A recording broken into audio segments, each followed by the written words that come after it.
Welcome back to the Free Video Books channel.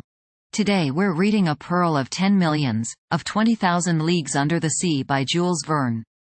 Before we get started, why not like and subscribe? Now, sit tight and let's get into it.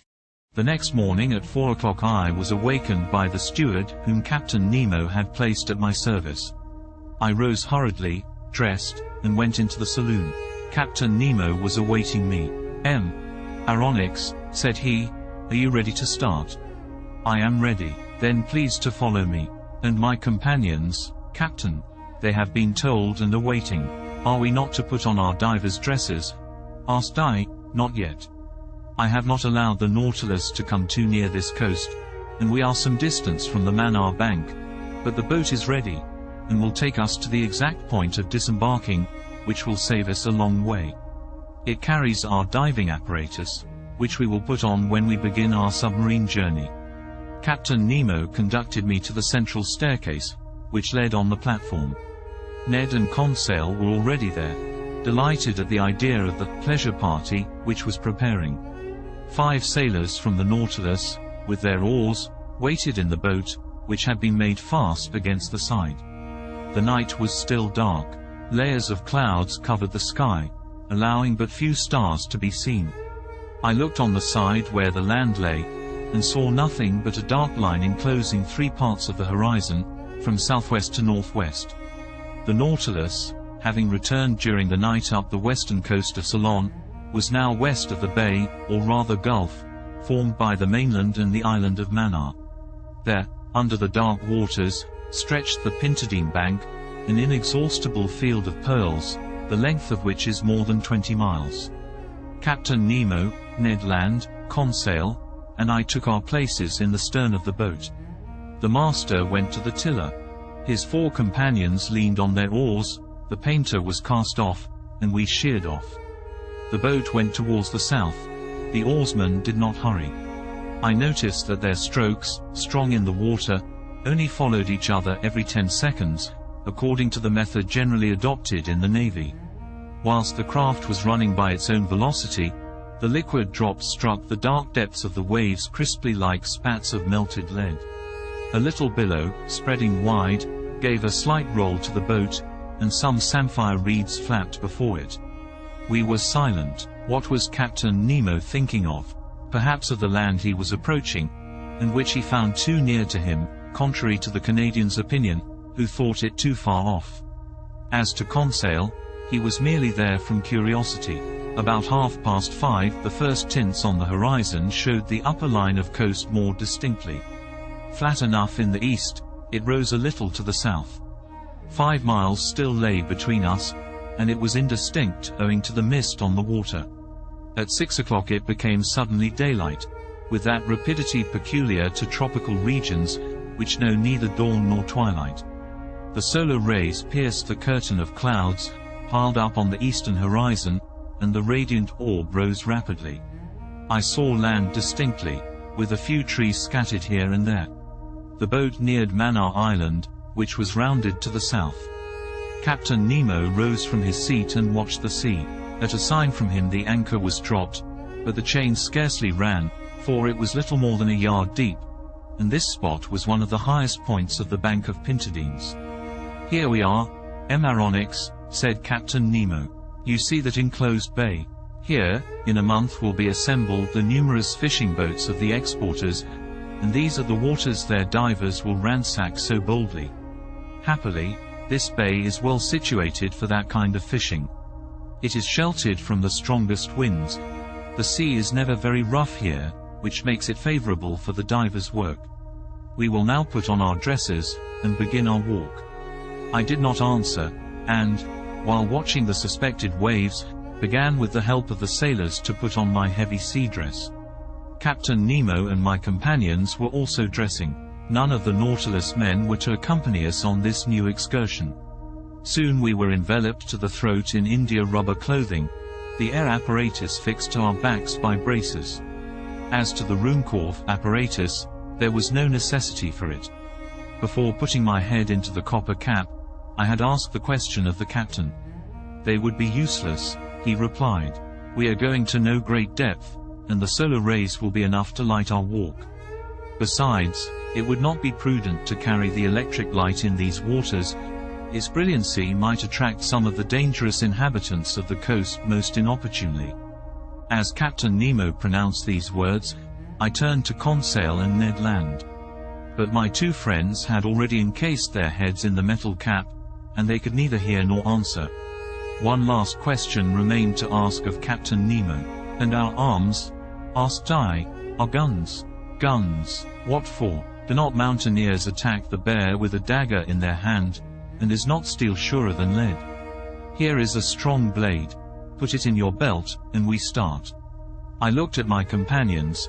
They were armed like us, and, more than that, Ned Land was brandishing an enormous harpoon, which he had placed in the boat before leaving the Nautilus. Then, following the captain's example, I allowed myself to be dressed in the heavy copper helmet, and our reservoirs of air were at once in activity. An instant after we were landed, one after the other, in about 2 yards of water upon an even sand. Captain Nemo made a sign with his hand, and we followed him by a gentle declivity till we disappeared under the waves.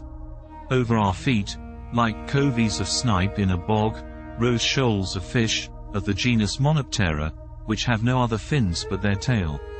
I recognized the Javanese, a real serpent 2.5 feet long, of a livid color underneath, and which might easily be mistaken for a conger eel if it were not for the golden stripes on its side. In the genus Stromatius, whose bodies are very flat and oval, I saw some of the most brilliant colors, carrying the dorsal fin like a scythe, an excellent eating fish, which, dried and pickled, is known by the name of carawade, then some tranquilbars, belonging to the genus Apsipharoides, whose body is covered with a shell cuirass of 8 longitudinal plates. The heightening sun lit the mass of waters more and more. The soil changed by degrees. To the fine sand succeeded a perfect causeway of boulders, covered with a carpet of mollusks and zoophytes. Amongst the specimens of these branches I noticed some Placinae, with thin unequal shells, a kind of ostracion peculiar to the Red Sea and the Indian Ocean, some orange lucinae with rounded shells, rockfish 3.5 feet long, which raised themselves under the waves like hands ready to seize one.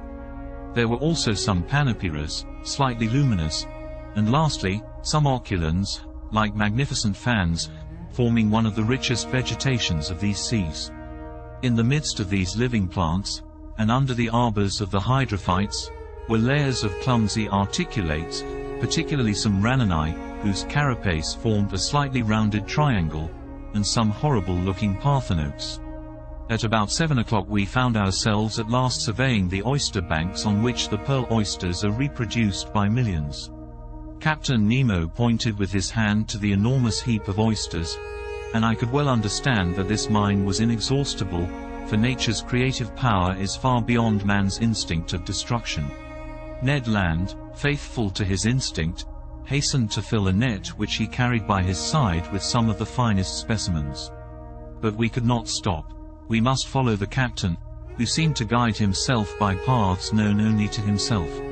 The ground was sensibly rising, and sometimes, on holding up my arm, it was above the surface of the sea. Then the level of the bank would sink capriciously. Often we rounded high rocks scarped into pyramids. In their dark fractures huge crustacea, perched upon their high claws like some war machine, watched us with fixed eyes, and under our feet crawled various kinds of annelides. At this moment there opened before us a large grotto dug in a picturesque heap of rocks and carpeted with all the thick warp of the submarine flora.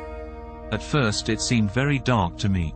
The solar rays seemed to be extinguished by successive gradations, until its vague transparency became nothing more than drowned light. Captain Nemo entered. We followed. My eyes soon accustomed themselves to this relative state of darkness. I could distinguish the arches springing capriciously from natural pillars, standing broad upon the granite base, like the heavy columns of Tuscan architecture. Why had our incomprehensible guide led us to the bottom of this submarine crypt? I was soon to know. After descending a rather sharp declivity, our feet trod the bottom of a kind of circular pit. There Captain Nemo stopped, and with his hand indicated an object I had not yet perceived. It was an oyster of extraordinary dimensions, a gigantic tridacny, a goblet which could have contained a whole lake of holy water, a basin the breadth of which was more than 2 yards and a half, and consequently larger than that ornamenting the saloon of the Nautilus. I approached this extraordinary mollusk. It adhered by its filaments to a table of granite, and there, isolated, it developed itself in the calm waters of the grotto. I estimated the weight of this tridacny at 600 pounds. Such an oyster would contain 30 pounds of meat, and one must have the stomach of a gargantua to demolish some dozens of them. Captain Nemo was evidently acquainted with the existence of this bivalve, and seemed to have a particular motive in verifying the actual state of this tridacny. The shells were a little open. The captain came near and put his dagger between to prevent them from closing. Then with his hand he raised the membrane with its fringed edges, which formed a cloak for the creature. There, between the folded plaits, I saw a loose pearl, whose size equaled that of a cocoa nut. Its globular shape, perfect clearness, and admirable luster made it altogether a jewel of inestimable value. Carried away by my curiosity, I stretched out my hand to seize it, weigh it, and touch it, but the captain stopped me, made a sign of refusal, and quickly withdrew his dagger, and the 2 shells closed suddenly. I then understood Captain Nemo's intention. In leaving this pearl hidden in the mantle of the tridacny, he was allowing it to grow slowly. Each year the secretions of the mollusk would add new concentric circles. I estimated its value at £500,000 at least. After 10 minutes Captain Nemo stopped suddenly. I thought he had halted previously to returning. No. By a gesture he bade us crouch beside him in a deep fracture of the rock. His hand pointed to one part of the liquid mass, which I watched attentively. About 5 yards from me a shadow appeared, and sank to the ground. The disquieting idea of sharks shot through my mind, but I was mistaken, and once again it was not a monster of the ocean that we had anything to do with. It was a man, a living man, an Indian, a fisherman, a poor devil who, I suppose, had come to glean before the harvest. I could see the bottom of his canoe anchored some feet above his head. He dived and went up successively. A stone held between his feet, cut in the shape of a sugar loaf, whilst a rope fastened him to his boat, helped him to descend more rapidly. This was all his apparatus. Reaching the bottom, about 5 yards deep, he went on his knees and filled his bag with oysters picked up at random. Then he went up, emptied it, pulled up his stone, and began the operation once more, which lasted 30 seconds. The diver did not see us. The shadow of the rock hid us from sight. And how should this poor Indian ever dream that men, beings like himself, should be there under the water watching his movements and losing no detail of the fishing? Several times he went up in this way, and dived again. He did not carry away more than 10 at each plunge, for he was obliged to pull them from the bank to which they adhered by means of their strong byssus. And how many of those oysters for which he risked his life had no pearl in them? I watched him closely. His mana, uvas were regular, and for the space of half an hour no danger appeared to threaten him. I was beginning to accustom myself to the sight of this interesting fishing, when suddenly, as the Indian was on the ground, I saw him make a gesture of terror, rise, and make a spring to return to the surface of the sea.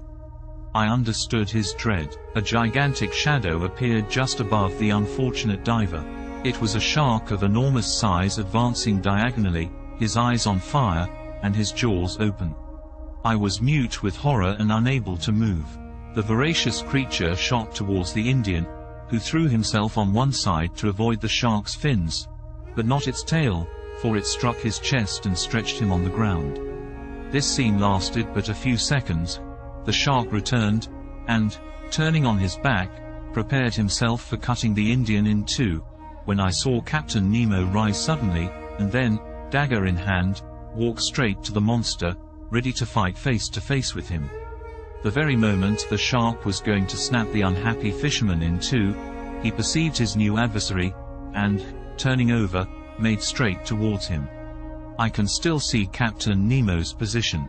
Holding himself well together, He waited for the shark with admirable coolness, and, when it rushed at him, threw himself on one side with wonderful quickness, avoiding the shock, and burying his dagger deep into its side. But it was not all over. A terrible combat ensued. A terrible combat began. The shark had seemed to roar, if I might say so. The blood rushed in torrents from its wound. The sea was dyed red, and through the opaque liquid I could distinguish nothing more. Nothing more until the moment when, like lightning, I saw the undaunted captain hanging on to one of the creature's fins, struggling, as it were, hand to hand with the monster, and dealing successive blows at his enemy, yet still unable to give a decisive one. The shark's struggles agitated the water with such fury that the rocking threatened to upset me. I wanted to go to the captain's assistance, but, nailed to the spot with horror, I could not stir. I saw the haggard eye. I saw the different phases of the fight. The captain fell to the earth, upset by the enormous mass which leant upon him. The shark's jaws opened wide, like a pair of factory shears, and it would have been all over with the captain. But, quick as thought, harpoon in hand, Ned Land rushed towards the shark and struck it with its sharp point. The waves were impregnated with a mass of blood. They rocked under the shark's movements, which beat them with indescribable fury. Ned Land had not missed his aim. It was the monster's death rattle. Struck to the heart, it struggled in dreadful convulsions, the shock of which overthrew Conseil. But Ned Land had disentangled the captain, who, getting up without any wound, went straight to the Indian, quickly cut the cord which held him to his stone, took him in his arms, and, with a sharp blow of his heel, mounted to the surface. We all three followed in a few seconds, saved by a miracle, and reached the fisherman's boat. Captain Nemo's first care was to recall the unfortunate man to life again. I did not think he could succeed. I hoped so, for the poor creature's immersion was not long, but the blow from the shark's tail might have been his death blow. Happily, with the captain's and Conseil's sharp friction, I saw consciousness return by degrees. He opened his eyes. What was his surprise, his terror even, at seeing 4 great copperheads leaning over him. And, above all, what must he have thought when Captain Nemo, drawing from the pocket of his dress a bag of pearls, placed it in his hand. This munificent charity from the man of the waters to the poor Cingalese was accepted with a trembling hand. His wondering eyes showed that he knew not to what superhuman beings he owed both fortune and life.